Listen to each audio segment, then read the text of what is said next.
With the release of the PlayStation 4 and Xbox One consoles in the next few weeks, we're finally going to have all three players in this new console generation. The Wii U, of course, hit store shelves last November, and it's been out for almost a year now. But the PlayStation 4 and Xbox One are going to be the two debuts this year. And we'll finally be able to start closing the book on the prior generation of consoles in the Xbox 360 and the PlayStation 3. Um, the PlayStation 4 certainly looks like it's going to be getting off the block strong. If you judge reaction in the social media sphere and a lot of positive things that we've been reading in the gaming press about the PlayStation 4 and about Sony in general, and that's certainly good for them. Microsoft looks like it's going to have some challenges, at least if news stories are any indication, and the cloud of negativity that's continued to envelop the platform since almost day one. It'll be interesting to see whether Microsoft can overcome that or turn that around and not only start strong but stay strong throughout. And then, of course, the Wii U is having its own problems, lack of third-party support, no sports games whatsoever this year, and a lot of pressure on Nintendo themselves to be able to support the platform with its own software, really leaving Nintendo to support two platforms like 80 to 85% on its own. And that's a tall order, I don't care who you are. So those are the three players that are going to be in this new console generation. And it'll be interesting to see how that all shakes out, especially from their first year on. Myself, I'm going to be an observer. I know that if you've read social media or my consolation blog, I've mentioned it explicitly before. At least for the foreseeable future, and I'm talking short term and medium term, I'm not interested at this point. It's a combination of factors that are kind of keeping my interest at bay. There aren't a lot of games that I'm interested in playing off the blocks, at least nothing that I can't play on hardware that I already own. So that's saving me $500 right there in hardware costs. And then there are business decisions that started with the past console generation with the Xbox 360 and PlayStation 3 that almost assuredly are going to be carried over into this new console generation that I simply don't want to repeat. It doesn't make a lot of sense for me as a consumer to spend hundreds of dollars on hardware when a lot of the same things that made me cynical over the last console generation are going to continue to exist. There comes a time when you have to ask yourself whether the direction that your favorite hobby is going in is the same direction that you want to go in, or at least that there's going to be some kind of compromise there. And to me, I'm not seeing one. And that's okay. I am not going to presume to tell anyone in the video game industry that wholesale changes need to be made because I don't like where things are going. That's ridiculous. If I don't like something, if I don't like things the way that they're going, I certainly have the power to just say no and to spend my money elsewhere, and that's what I'm going to do. The reasons why, they're varied. The first thing that is worth noting is that before this console generation, this past console generation, especially before 2010, when things in my eyes started to go away from what I liked and what I was used to, I was not this cynical guy that I am now. I'm kind of bitter now, and that's unfortunate. And there are reasons for that. DLC is a big reason for that. DLC went from a pretty good idea, or at least a decent concept. Games that you've played to completion or that you've seen just about all you can see already and are ready to trade them in, all of a sudden there's new content that adds new life and you want to hold on to that game.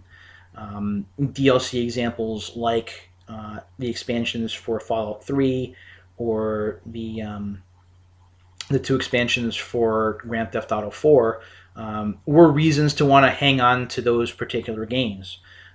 They weren't announced with a whole bunch of fanfare too early. They felt like they were announced at just the right time so that you felt like the game was continuing to give you value if you just contributed a little bit more money.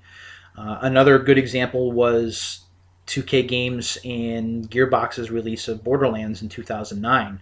The DLC add-ons for that were spread out just enough and announced with just the right in just the right timetable where it didn't feel like it was a cash grab. It felt like they were constant and evolving expansions, and they felt fair. But DLC has devolved, really to me anyway, since 2010 with stuff like pre-order specific DLC, where you have to pre-order at certain retailers to get certain things, which makes no sense. And also having DLC announced months before a game even launches, which is just mind blowing to me. If you're going to announce all of this extra content that's going to be available down the line, and your game is still 8 weeks away from release, and I understand what the development timetable is, but you have to understand from a consumer point of view that if you're telling me all this stuff well before a game even hits store shelves, my first question is always going to be, why isn't this in the game that I'm already paying $60 for? It's just what it is. Entitled attitude or not, that is a question that I ask. It was almost better, and again, this is opinion and not fact, it was almost better in generations prior where you knew exactly what you were getting. The $60 or the $50 that you spent on a game for your PlayStation 2 or for your PlayStation or your Dreamcast or whatever the case may be, you knew what you were getting. Everything that was on that disc was what you were getting, and that's what it was. There was stuff that at least you didn't know about that was not going to be left off and sold back to you later in bits and pieces.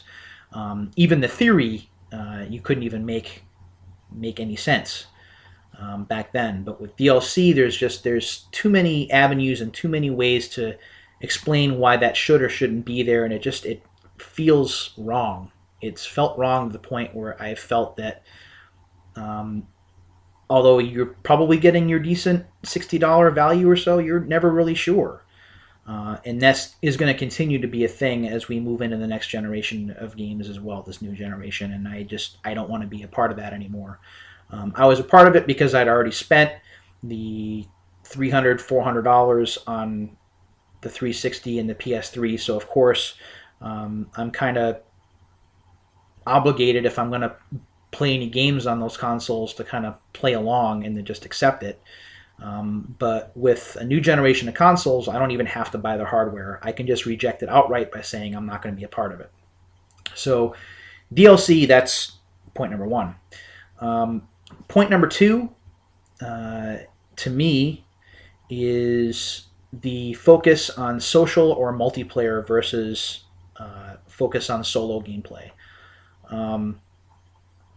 For me, 95% of the time, video games are a solitary experience, and I prefer it that way. I did spend time in arcades as a kid, and that certainly wasn't solitary. You certainly had people playing games all around you. You sometimes had people putting a quarter on the machine and wanting to play against you at that time, and that was acceptable. But for me, when I'm playing games on consoles at home, it is all about me and my TV in my room, and that's it. If I actually want to reach out and play a game with someone, I can either send a request and do that, or I can actually have someone come over to my house and play games with them that way, and that's fine. I know it's antisocial behavior. I know that not everyone feels that way, but that's my thing. The closest that I like getting to multiplayer gaming is leaderboards. Whenever I play pinball games, I'm always looking at leaderboards and trying to get past people on those lists. Kind of like high scoreboards in arcades, and that's fine. But again, it's not directly playing with anybody. It's just me in my TV, and then an extra objective thrown in with certain scoring levels that I have to achieve, and that's okay. But being told that there are certain games that that the solo experience is secondary, like this whole thing with Battlefield 4 that I've been reading, where the solo experience is disappointing and not very long, and it would have been better for EA to just not do the solo mode at all and just put that all in the multiplayer. It's heartbreaking to me. Games that I'm hearing about for the new console generation that are going to be in these living worlds that are constantly connected, where people can interact with you at any time. I don't want any of that. That's not my kind of thing. Um, Miiverse just it doesn't appeal to me at all, because I'm not interested in interacting with these people in this particular type of social network. Um, these kind of focuses, these kind of trends, are things that I'm not interested in. It's one direction that the industry is going in, and I'm in another. And that's a sign that I should probably just move on, or at least move to different methods of gaming, and that's fine. So that's number two. Um, the number three thing is this whole war on used games thing that has been going on really since 2010, with the introduction of online passes that EA rolled out, which has grown into quite the storm since. Granted, recently EA has backed off of them, Sony has backed off of them, and Microsoft has said that they're not going to institute them. But we're still seeing companies like 2K and Ubisoft still using them.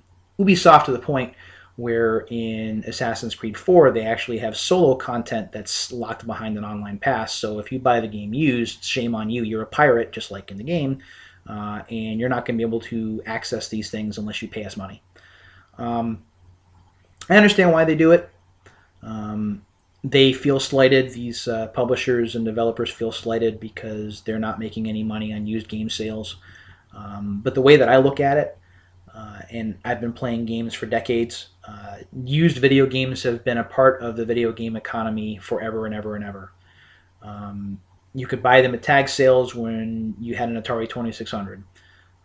When I had my Super Nintendo and my Nintendo, I could get down to local independent game stores, trade games in, get other games without any kind of penalty. It was just what you did. You didn't have a lot of spare money. Cartridges at that time were 60, sometimes $70, and you didn't have it, so you wanted to shave a little bit of money off there, so you traded in some games, and that was fine. That was acceptable. Um, Even during the era of the PlayStation and the Nintendo 64 and 95, 96, 97, even into 98, you could still trade games in and buy used games, and there was no harm, no foul. It was just what you did if you couldn't afford games. Granted, you bought games new when you could, but buying used and saving a little bit of cash was always an option, and something that we never frowned upon people for. And this trend really continued up until this last generation of consoles with the PlayStation 3 and Xbox 360. And thanks to the power of the internet and the ability to enter codes to be able to unlock content that could be locked up on a disc, um, it just got silly to me. Locking away certain segments of a game, whether it's multiplayer or, again, in the case of Assassin's Creed 4, if it's solo content, um, because someone chooses to buy it used, just never made any sense to me. Because what publishers and developers are doing in that particular instance is they're making pawns out of consumers, and that's no good. I'll admit right now that I've bought a lot of games used, but I've also bought a lot of games new too. It's just a case of economics. It's a case of how much money you have at that particular time. It's a case of what's going on in your life at that particular time. And if I see a game that's cheaper, whether it's used or new, I'm going to spend the money on them in that fashion. Bear in mind that games that are recent releases, like within the first month, I'm not going to buy those used. There's no way. Usually the price difference between new and used is so minimal that it's not worth the effort, and it's not worth having someone played it already and possibly having the disc or the case damaged in some way. I'd rather just pay the new price and get the full experience for it. But if I'm buying a game after 5 months or whatever it is that's not being sold new anymore, and it's a game that I wanted to try but was kind of hesitant on, I shouldn't have certain content in that game locked away because I'm buying it new and it's not for sale new anymore. And yet, that's what they've done. That's what EA did, and thankfully doesn't do anymore. That's what Ubisoft is doing. That's what 2K is doing. That's what THQ did for a while. And that's just, to me, that's enough where if it's going to continue, which it looks like it's going to, I don't need to own consoles and play games on consoles that are going to do that. I'll just spend my money elsewhere, and play games for systems that didn't have those kind of restrictions. Um, I can buy a game used for my PS2 and not have stuff locked. I can play games for my Super Nintendo, for my Genesis, for my Sega CD, for my GameCube, for my N64 that I buy used, and I can still play those like they were brand new on day one. And that's me. Um, there are others out there who will argue in favor of the developer and the publisher and think that this is the only fair way to do it, and that's fine. I respectfully disagree, and the way that I'm going to disagree with that is by not spending my money on these new games and consoles and spend it elsewhere. So it's very unusual. It's very weird to roll into this new console generation where a lot of people are excited and anxious and getting ready to line up for midnight launches and stuff, and not be a part of that. Um, it's unfortunate. It's sad, but at the end of the day, I think it's going to be for the best. Um, Hopefully, the cynical streak in me will start to subside a little bit, and I'll be able to focus on the good things in video games that made me happy for so many years, before all of this controversy and all of this business before entertainment stuff started to come into plain view. It's also worth noting too that one of the other really weird things about this new generation of gaming is how much of a prominent role that the internet and social media and gaming media sites are playing. Um, when the PlayStation came out in '95, all we had really were video game magazines to go off of, to be able to get excited and hyped for the system launch. There weren't discussions about, well, you might have to turn your PlayStation over in 8 weeks because it overheats, or your discs may skip, or your Zenith television may not work properly, or any of these other things that the internet certainly addresses now. Um, you're almost certain to know of any potential problem that you're going to have with a console from day one, even if it's not really a problem. And it kind of spoils the fun of a new console launch because now you have all of this negativity staring you in the face, um, and there's less to be excited about, and that's kind of too bad. I even look at the Dreamcast when the internet was still exploding and not everyone had it. Half the people were still on AOL at the time. Um, and we really didn't hear a lot of the negative things about what kind of trouble Sega might be in, and the only negative thing we had really heard was that EA wasn't supporting the system. Other than that, there was a bunch of hype and there were a bunch of positive things, and look how good the games look. And of course, because information was limited, your impression of the platform was really based on any experience that you had with it. And that was a big deal to me back then, and that really helped me overcome any kind of negativity that I had about the platform, at least until Sega pulled the plug in 2001. But that's another story for another time. So I know I rambled on a little bit, but it's weird, and it's sad. Sad for me, probably. Certainly not a sad commentary on the industry, as it were, but just sad knowing that I'm at the point where these irreconcilable differences are enough where it's time to cut bait and to kind of start transitioning to a different part of video gaming. I'm certainly happy that the retro community is as big as it's getting, and that they're so welcoming with open arms. And I'll always have a home for writing and for making videos and for sharing information and stuff.